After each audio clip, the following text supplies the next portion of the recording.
Friends, welcome back to my channel smart learning point. एक बार फिर से आप सभी का अपने चैनल स्मार्ट लर्निंग पॉइंट में स्वागत है। देखिए कि आपका जितने भी टॉपिक चल रहे थे वो सारे सेट वाइज मैंने प्रोवाइड करा दिया था। तो आज यहाँ संविधान की विशेषता से संबंधित प्रश्न है। इससे पहले मैंने सेट 1 कंप्लीट करवाया है, तो जिसने सेट 1 नहीं देखा जाकर देख लीजिए। और यह आपका सेट नंबर 2 है। तो देखेंगे आज सेट नंबर 2 में किस तरीके से संविधान से जो विशेषताएं संविधान से उनसे रिलेटेड किस तरीके से क्वेश्चन पूछे गए हैं, वो सारे क्वेश्चन आपको बताने वाले हैं, जो कि एग्जाम के पॉइंट भी आपसे बहुत ही इंपॉर्टेंट होते हैं। फर्स्ट क्वेश्चन है, भारतीय संविधान के विरासत होने का कारण है।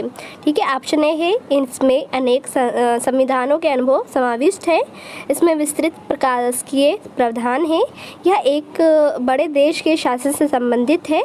और यहाँ लास्ट क्वेश्चन है, आंसर है, इसमें संघ तथा राज्य दोनों सरकारों का संविधान है। ठीक है, तो इस तरीके से डी ऑप्शन राइट होगा। भारतीय संविधान का अभिभावक कौन है? अब ऑप्शन ए है राष्ट्रपति, ऑप्शन बी है प्रधानमंत्री, ऑप्शन सी है सर्वोच्च न्यायालय। तो भारतीय संविधान का अभिभावक कौन है? सर्वोच्च न्यायालय है। सी ऑप्शन राइट है। नेक्स्ट है, भारत में वयस्क मताधिकार की उम्र सीमा क्या है? ऑप्शन है ए 18 वर्ष। तो भारत में वयस्क मताधिकार की उम्र सीमा क्या है? 18 वर्ष है। काफ़ी कॉमन क्वेश्चन है और काफ़ी इंपॉर्टेंट क्वेश्चन भी है, ध्यान रखेंगे। भारतीय संघीय व्यवस्था की एक विशेषता है दोहरी नागरिकता, संविधान की सर्वोच्चता। तो भारतीय संघ व्यवस्था की एक विशेषता है संविधान की सर्वोच्चता। बी ऑप्शन राइट होगा। नेक्स्ट क्वेश्चन है, भारत के संविधान में संघीय शब्द की जगह किन शब्दों को स्थान दिया गया है? संघीय राज, संघों का राज्य, राज्यों का संघ। तो भारत के संविधान में संघीय शब्द की जगह किन शब्दों के स्थान में स्थान दिया गया है? राज्यों का संघ। सी ऑप्शन राइट हो जाएगा। नेक्स्ट क्वेश्चन देखेंगे, भारतीय संविधान में कितनी सूचियाँ लिस्ट हैं? 1, 2, 3। तो 3 इज द राइट ऑप्शन है। नेक्स्ट यहाँ देखें, भारत का संविधान अपना प्राधिकार किसे प्राप्त करता है? किसी से प्राप्त करता है? तो भारतीय स्वतंत्रता अधिनियम 1947 से कि समाज के सभी वर्गों के लोगों द्वारा प्रतिनिधित्व संविधान सभा से, भारत की जनता से। तो भारत का संविधान जो है वो अपना प्राधिकार किससे प्राप्त करता है? भारत की जनता से प्राप्त करता है। नेक्स्ट क्वेश्चन है, भारत में वेद प्रभु सत्ता निहित है? राष्ट्रपति, न्यायपालिका, मंत्रिमंडल संविधान में निहित है। नेक्स्ट है, भारतीय संविधान की संरचना किस प्रकार की है? संघीय, एकात्मक, कठोर, कुछ एकात्मक कुछ कठोर। तो यहाँ D option is the right होगा। भारतीय संविधान की संरचना किस प्रकार की? कुछ एकात्मक तथा कुछ कठोर। डी ऑप्शन राइट हो जाएगा। यहाँ देखिए, ये काफ़ी बड़ा क्वेश्चन आ चुका है। अब इसे देखकर काफ़ी लोग बच्चे कंफ्यूज हो जाते हैं, बट आपको ऐसा नहीं करना, ध्यान से पहले पढ़ें। तो कह रहे हैं कि भारत के संविधान के अधीन निम्न कथनों में से कौन सही है? इतना आप लोग काट दें। फिर यहाँ देखिए, संविधान सर्वोच्च है, संघ और सरकार के बीच शक्तियों का स्पष्ट विभाजन है। नेक्स्ट है, संविधान के संशोधनों के लिए विविध प्रक्रिया का अनुसरण करना होता है। संघ की संसद तथा राज्य विधानसभाएं संप्रभु हैं। मूल अधिकारों की परिधि को निर्धारित करने के लिए संविधान की उद्देश्य का अवलंब नहीं लिया जा सकता। नीचे दिए गए कूट को सही बताएं। 1, 2, 5 तक नहीं राइट है। 1, 2, 3, 4 भी नहीं सही है। यहाँ 1, 4, 5 भी नहीं सही है। 1, 2, 3 सही है, मतलब संविधान सर्वोच्च ये सही है। फिर दूसरा, संघ और सरकारों के बीच शक्तियों का स्पष्ट विभाजन है, ये भी आपका सही है। और तीसरा था कि संविधान के संशोधनों के लिए विविध प्रक्रिया का अनुसरण करना होता है। तो इस तरीके से 1, 2, 3 राइट हो। नेक्स्ट क्वेश्चन है कि लिखित संविधान की अवधारणा ने सर्वप्रथम कहाँ जन्म लिया?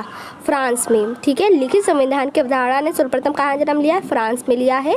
नेक्स्ट है, अध्यात्मात्मक शासन का उदय सर्वप्रथम किस देश में हुआ? यूगोस्लाविया, मिस्र, स्विट्जरलैंड, संयुक्त राज्य अमेरिका। तो संयुक्त राज्य America is the right option हो जाएगा। निम्नलिखित में से कौन सा एक भारतीय संविधान का दर्शन नहीं है? कल्याणकारी राज्य, समाजवादी राज्य, राजनीतिक की साम्यवादी राज्य। ठीक है, डी ऑप्शन है।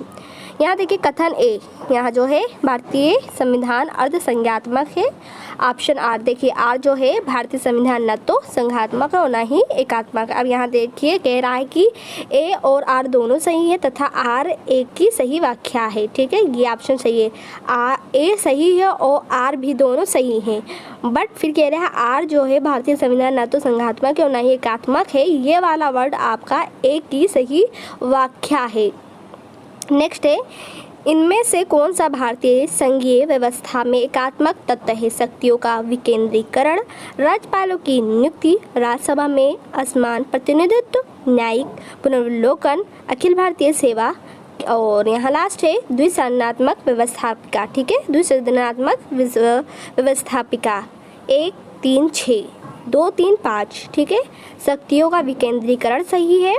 फिर आपका क्या है इसमें, आपका दूसरा जो हो गया, दूसरा है राज्यपालों की नियुक्ति सही है। ठीक है, दूसरा सही है, दूसरा ध्यान दें।